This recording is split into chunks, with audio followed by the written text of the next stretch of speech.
اب بعض مومنین سوال کرتے ہیں اور بالخصوص نوجوان کہ قبلہ بیان فرمائیں کہ ماہ مبارک رمضان میں کم سے کم ہم کیا کریں، کم سے کم ہمیں کیا کرنا چاہیے، اور پھر یہ بتائیں کہ ہمیں زیادہ سے زیادہ کیا کرنا چاہیے۔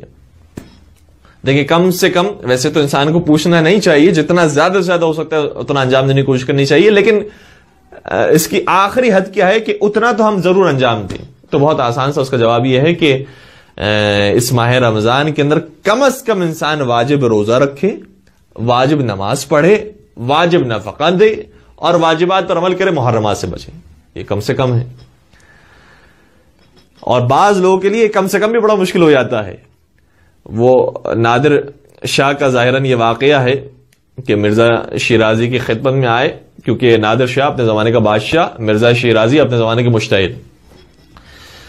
بادشاہ نے سب سے بڑے مجتہد کو بلایا اور کہا کہ دیکھیں مفتی صاحب، بات یہ ہے کہ اگر میں روزہ رکھوں گا نا تو ہو سکتا ہے کہ میں بھوک کی وجہ سے اپنا ذہنی توازن کھو بیٹھوں اور کسی بے گناہ آدمی کو بھی سولی پر چڑھا دوں، تو کیا اس وجہ سے مجھ پر سے روزہ ساقط ہو جائے گا؟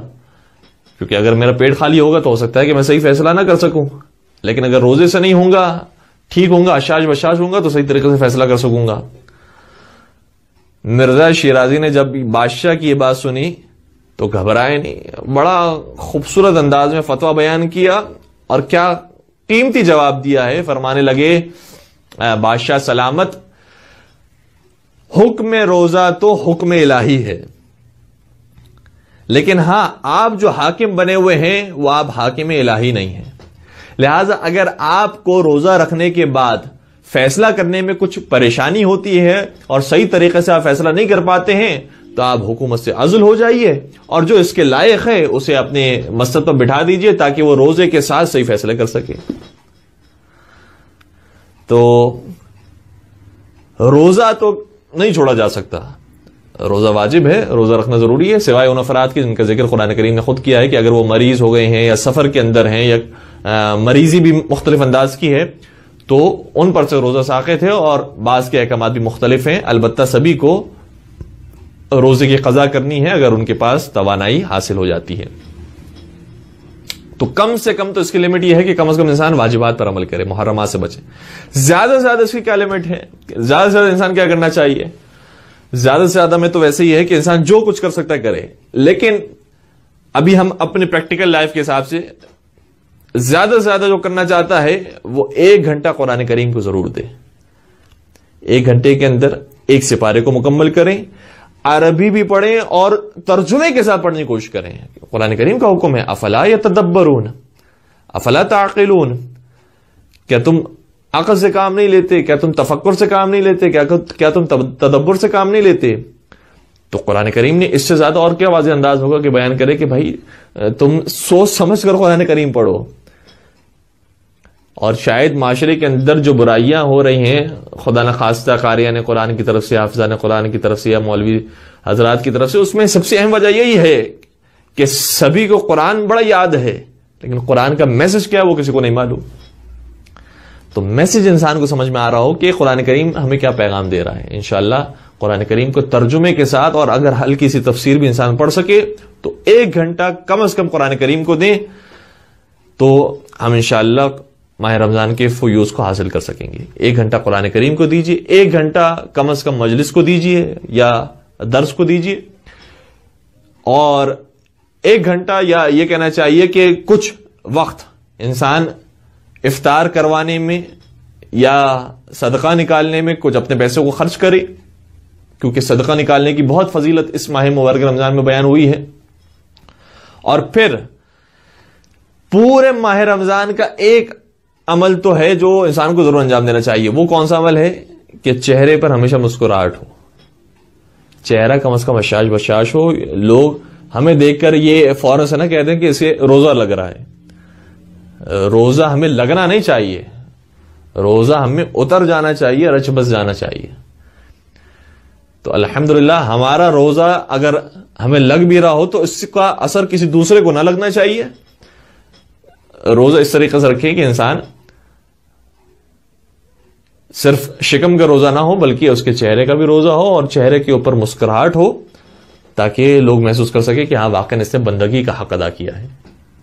اور یہ بھی ائمہ علیہ السلام کی روایات کے اندر ملتا ہے کہ تبسم کا، کسی شخص کا تبسم کرنا اور مسکرانا کسی مؤمن کے لیے، مؤمن کے سامنے، یہ بھی صدقہ ہے. باقاعدہ روایت کا جملہ یہ ہے.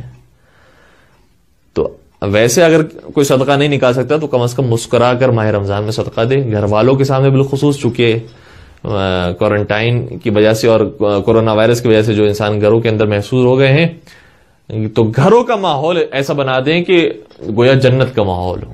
مسکرا کر گفتگو کریں، اور انشاءاللہ ہم مسکرا کر گفتگو کریں گے تو سامنے والے بھی اسی طریقے سے مسکرا کر جواب دیں گے. تو یہ ایک اہم نقطہ ہے.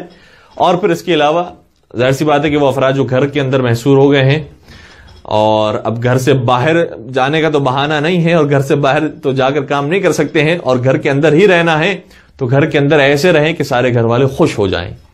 یعنی گھر والوں کے ساتھ کام کرنے والے ہوں، بچوں کو وقت دینے والے ہوں، گھر والی کو وقت دینے والے ہوں، ماں باپ کو وقت دینے والے ہوں، جو بھی گھر کے اندر افراد ہیں ان کی مدد کرنے والے ہوں. ساتھ سرکار حضرت امام موسیٰ کاظم علیہ السلام ارشاد فرماتے ہیں اللہم صلی علی محمد وآل محمد وعجل فرجہم. ارشاد فرماتے ہیں کہ ان اللہ تعالی لیبغض العبد النوام، پروردگار پسند نہیں کرتا ہے اس بندے کو کہ جو سو کر اپنا وقت گزار دیتا ہے. تو صحیح ہے، ماہ رمضان میں سونا بھی پروردگار نے عبادت قرار دیا ہے، لیکن اسی عبادت کو انسان انجام نہ دے، بلکہ بہت ساری دیگر اور عبادتیں ہیں کہ جس کا ثواب بہت زیادہ بیان ہوا ہے. انشاءاللہ اسے انجام دینے کی کوشش کریں کہ ماہ مبارک رمضان میں وقت اپنا ضائع انسان نہ کرے، گھر کے جتنے کام ہو سکتے کرنے کی کوشش کرے. اور مولا متقیان، شاہ مردہ، شیر یزدہ، حضرت علی ابن ابی طالب علیہ السلام، اللہم صلی علی محمد وآل محمد وعجل فرجہم، ان کے بارے میں ملتا ہے کہ کان امیر المؤمنین یحتطب ویستقی ویکنس. وہ جو فاتح خیبر خندق ہیں، وہ جو گھر سے باہر نکل کے کنویں کھودا کرتے تھے، جو کھیتی باڑی کیا کرتے تھے، زراعت کیا کرتے تھے، کتنے کام ہیں جو مولا متقیان نے باہر نکل کر کیے ہیں، اور اتنا اپنے آپ کو کام کاج کے اندر مصروف کر لیا تھا کہ ایک وجہ یہ بھی ہے کہ مولا متقیان کو ابو تراب کہا جاتا ہے. خاک نشین، یعنی سارا بدن اور سارا لباس خاک آلود ہو رہا ہوتا تھا، اس قدر زحمت اٹھانے والے تھے. لیکن وہی علی مرتضیٰ جو جنگوں کے اندر ان کے مقابلے کا کوئی نہیں تھا، وہی جب گھر کے اندر آتے تھے تو روایت کا جملہ یہ ہے کہ گھر کی صفائی بھی کیا کرتے تھے. گھر میں باقاعدہ جملہ یکنسو، یکنسو کا مطلب عربی زبان میں ہوتا ہے جھاڑو دینا. اللہ اکبر. علی مرتضیٰ اپنے گھر کی صفائی کیا کرتے تھے، لکڑیاں لے کر آیا کرتے تھے، کنویں سے پانی بھر کے لایا کرتے تھے، اور گھر والوں کی مدد کیا کرتے تھے.